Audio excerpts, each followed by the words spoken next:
Halo, perkenalkan nama saya Gilbert Chanipar dari Universitas Negeri Medan, Prodi PTI K2C dengan nomor induk mahasiswa 5243151061. Di sini saya akan membuat video tentang bagaimana cara mengkonfigurasikan DHCP, NAT serta DNS pada Cisco Packet Tracer untuk memenuhi tugas dari mata kuliah jaringan komputer lanjutan. Baik, langsung saja di sini saya akan melakukannya. Di sini saya akan meletakkan sebuah server lalu meletakkan satu switch, kita ambil PT switch serta meletakkan beberapa PC ya. Di sini saya akan meletakkan 4 PC.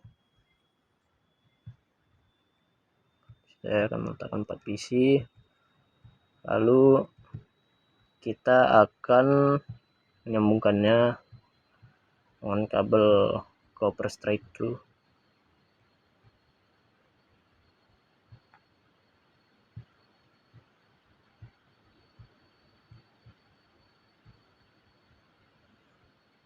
Sini saya akan percepat saja.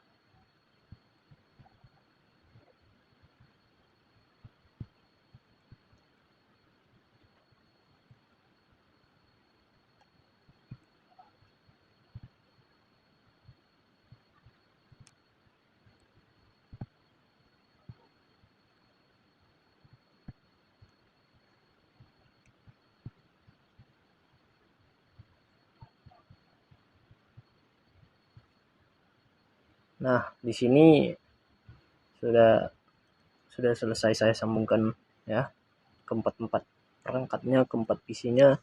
Jadi sekarang saya akan meletakkan IP address pada server. Kita buat jadi 192.168.10.1. Ini prefix 24 ya. Subnet mas 255.255.255.0. Nah, kita langsung ke bagian DHCP. Ini jangan lupa kita nyalakan, dan terus ini start IP address kita ganti menjadi 2 karena yang akan kita berikan yaitu nanti kepada setiap PC-nya. PC yang pertama itu akan memulai menjadi IP address 192.168.10.2. Kita save. Ini sudah di save ya. Langsung saja kita ke bagian desktop IP configuration, kita tekan DHCP. Nah, nanti secara otomatis dia akan memberikan nih, pada PC pertama 192.168.10.2. Pada PC kedua kita lakukan hal yang sama. Ini akan terus secara berurutan. Ini 10.3. Ini kita lakukan juga ke bagian DHCP 10.4, dan pada PC terakhir kita lakukan juga 10.5. Jadi guna DHCP itu adalah protokol yang berfungsi untuk secara otomatis memberikan alamat IP dan konfigurasi jaringan lainnya kepada perangkat yang terhubung ke jaringan. Nah, jadi begitu kira-kira. Di sini saya akan melakukan tes untuk mengirimkan paket kepada server. Kita lihat di sini sebentar. Ini successful ya, successful PC pertama. Lalu PC kedua kita coba juga mengirimkan ke server. Dia successful juga ya. Ini di sini successful server PC. Lalu kita coba PC ke PC. Itu juga successful. Ya, ini successful. Berarti ini sudah dapat dikatakan berhasil ya. Untuk konfigurasi DHCP-nya sudah berhasil. Selanjutnya kita akan melakukan konfigurasi DNS. Di sini kita akan meletakkan sebuah server, lalu kita meletakkan switch. Kita ambil saja langsung PT switch ya. Lalu kita akan meletakkan PC. Di sini saya hanya menggunakan 2 PC. Saya hanya akan menggunakan 2 PC. Lalu kita akan hubungkan saja.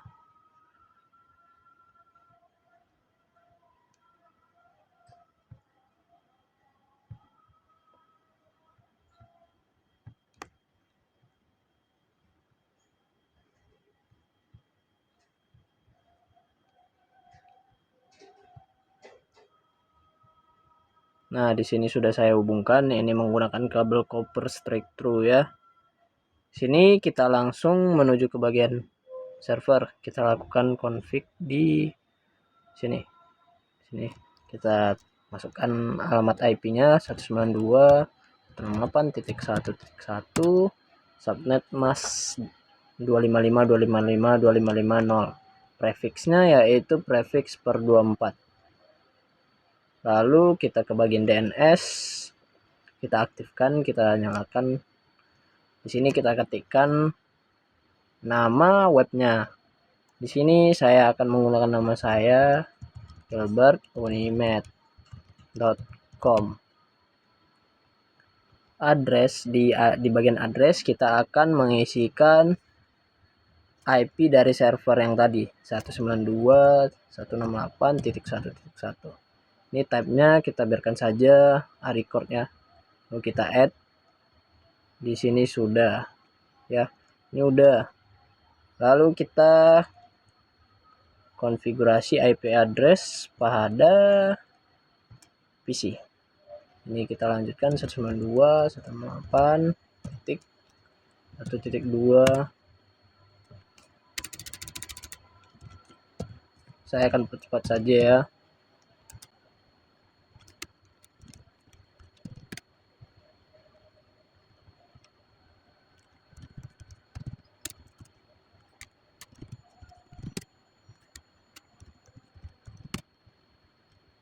Karena sudah selesai ya. Di sini saya sudah selesai melakukan konfigurasi IP address pada PC. Kita akan coba untuk mengirimkan paket. Kita coba mengirimkan dari PC ke server. Di sini sukses ya. Kita bisa lihat di sini sukses. Nah, bagaimana cara melihat apakah DNS-nya bekerja? Di sini kita ke bagian web browser. Kita ketikkan nama yang tadi, gitu. Nama DNS yang tadi pada bagian server, gilbertunimed.com. Nah, di sini sudah ada. Berarti ini menandakan bahwa DNS-nya bekerja. Jadi jika kita ingin mengubahnya, kita bisa mengubahnya. Kita pergi ke bagian server, ke bagian HTTP, lalu kita edit saja di bagian index HTML. Sini kita ubah, saya ingin mengubahnya menjadi Gilbert Sianipar Web. Lalu saya ingin mengganti warnanya menjadi merah atau red ya. Kita ganti kata-katanya.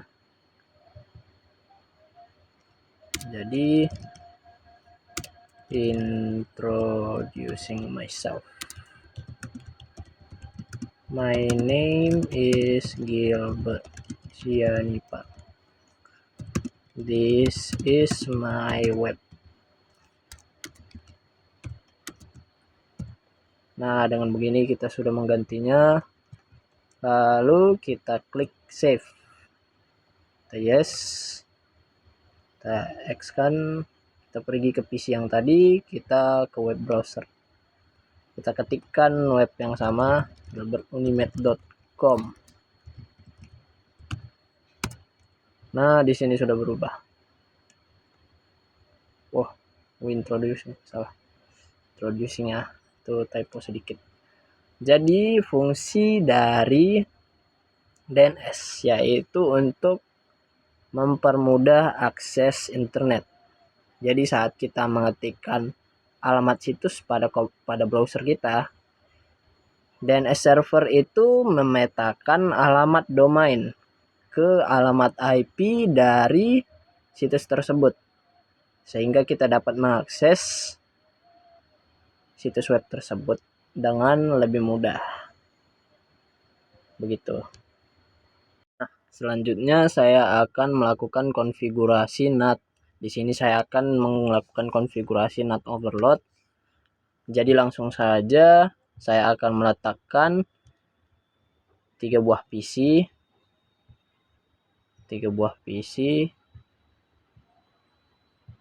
lalu switch. Saya meletakkan sebuah switch dengan 2 buah router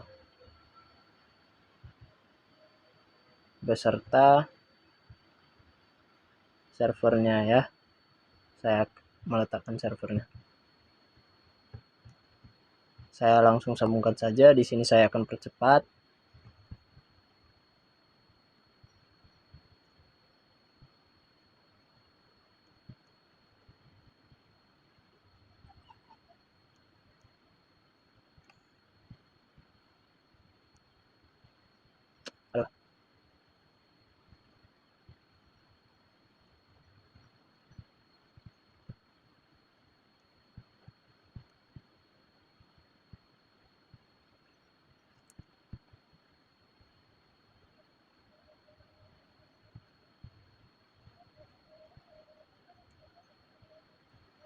Nah, di sini saya sudah selesai menyambungannya ya. Pada PC ke switch dan switch ke router itu saya menggunakan kabel copper straight through. Dan pada router ke router dan router ke server itu saya menggunakan copper crossover. Sini saya akan langsung melakukan konfigurasi IP pada PC-nya. Di sini saya akan percepat saja.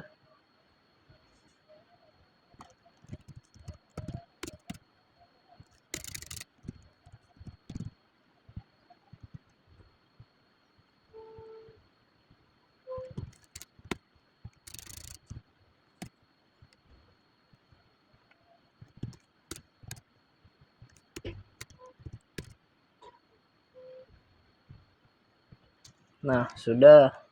Di sini saya telah melakukan konfigurasi IP pada PC. Sekarang saya akan melakukan konfigurasi pada router 1. Di sini caranya yaitu kita ke bagian CLI, terus kita enter, enable, terus config T, lalu kita buka interface fast ethernet 0/0 terlebih dahulu. Fast ethernet 0/0 terlebih dahulu. Nah, di sini sudah memasuki internet fast ethernet 0/0. Langsung kita masukkan saja IP address 192.168.1.1, subnet masknya 255.255.0.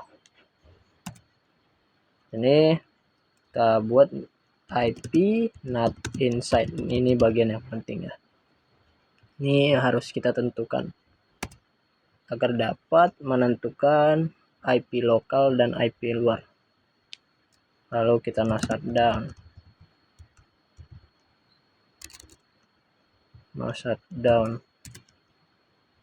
Lalu kita exit, lalu interface 1/0. Lalu kita ketikkan IP address untuk menyambungkan ke router kedua. Sini saya akan menggunakan 10.10.10.1 255.255.255.0. IP not outside. No shutdown. Di sini sudah. Kita lanjut ke bagian router kedua. langsung saja CLI, di sini enable, enter, enable, lalu kita jika sudah kita masuk ke interface kita ke config T dulu, lalu interface FA 0/0, interface FA 0/0. Di sini kita masukkan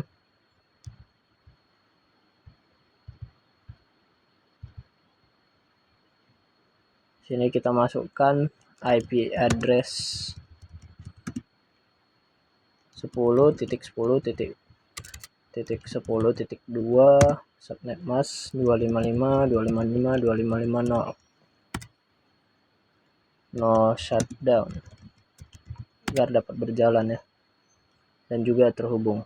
Sini kita lihat, nah di sini sudah terhubung. Lalu kita exitkan. Pada bagian ini kita ke server terlebih dahulu, kita lakukan desktop IP configuration. Kita isi di sini ya. Kita isi jadi 20.20.20.1. Di sini sudah. Lalu kita akan pergi ke sini.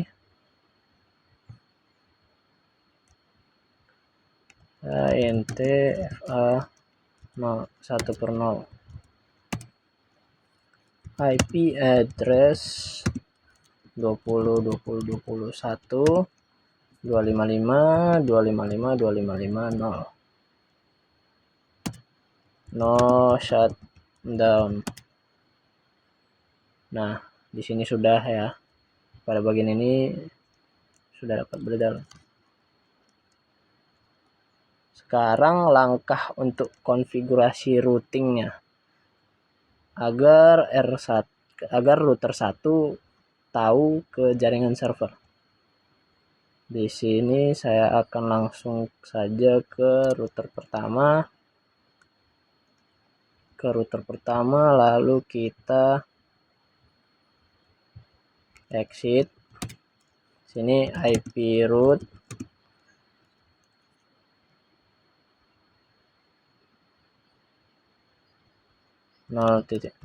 bukan.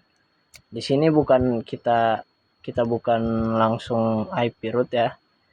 Kita buat dulu access list 1 permit 192.168.1.0.1.0 ya. Kita masukkan IP access list 1 permit 192.168.1.0. Lalu di sini 0.0.0.255. Kita enterkan, lalu kita berikan IP NAT inside source-nya list 1 interface FA 1/0 overload. Ini yang penting ya. Nah, jika sudah, kita langsung konfigurasi routing di router 1.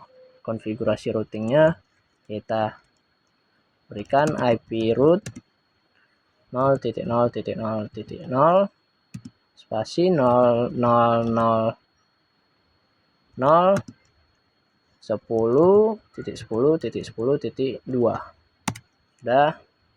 Nah, jika sudah, kita pergi ke router 2. Di sini kita exitkan terlebih dahulu.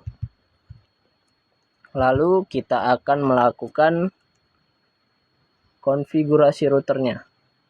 Di sini kita masukkan IP root 192.168.1.0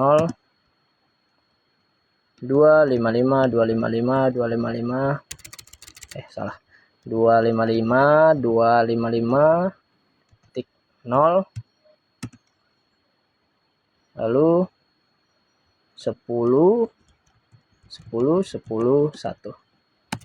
Nah, di sini sudah.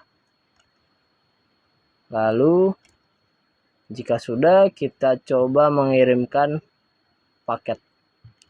Kita coba mengirimkan paketnya, in progress. Kita coba lagi. Nah, di sini sudah successful ya. Bisa dilihat di sini sudah successful. Kita coba kirimkan lagi dari PC yang berbeda.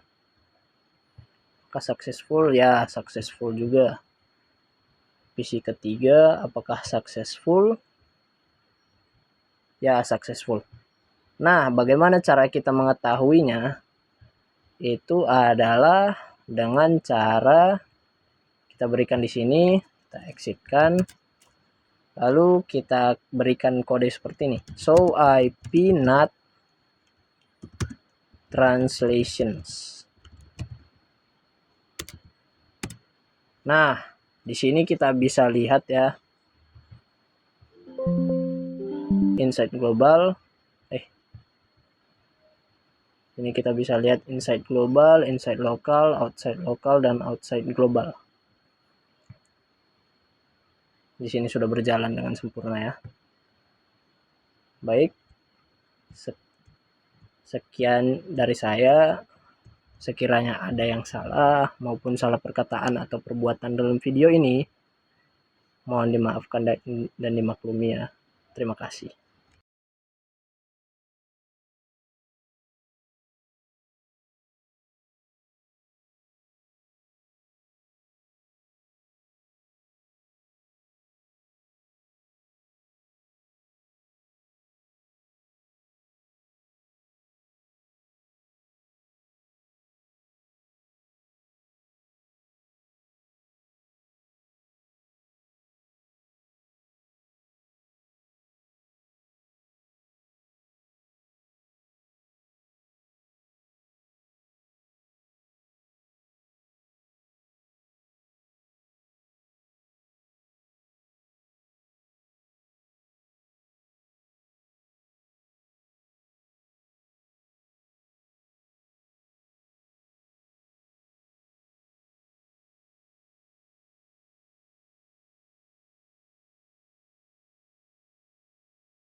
Ini kita bisa lihat inside global, inside lokal, dan outside global.